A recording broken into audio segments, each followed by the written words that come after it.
சப்பாத்தி, ரொட்டி, தோசை, இட்லி இந்த மாதிரி ஐட்டம்க்குலாம் இந்த மாதிரி ஒரு தொக்கு செஞ்சு சாப்பிட்டு பாருங்கள். வேறு லெவலில் இருக்கும் டேஸ்ட்டு. இது தோசை கல்லே செஞ்சது. நீங்களும் அதிலேயே ட்ரை பண்ணி பாருங்கள். அதுக்கு ஒரு பெரிய வெங்காயத்தை சின்ன சின்னதாக இந்த மாதிரி கட் பண்ணி போட்டு பல்ஸ் மோடில் விட்டு அரைச்சிக்கோங்க கொண்டையாக.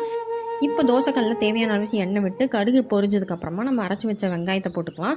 இப்போ நல்லா தாளிச்சிட்டு மஞ்சத்தூள், கருவேப்பிலை போட்டுட்டு இப்போது தக்காளி கூட இதுவும் நம்ம சேர்த்து அரைக்க போகிறோம். கொஞ்சமாக புதினா, கருவேப்பிலை, கொத்தமல்லி இது எல்லாத்தையும் நல்லா வாஷ் பண்ணி போட்டு தக்காளியோடு இந்த மாதிரி கோர்ஸாக அரைச்சி எடுத்துக்கோங்க.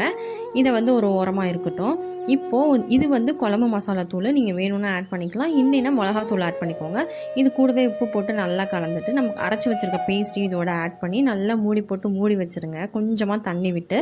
டேஸ்ட் சூப்பராக இருக்கும். கண்டிப்பாக அதை ட்ரை பண்ணி பார்த்துட்டு எப்படி இருந்ததுன்னு சொல்லுங்கள்.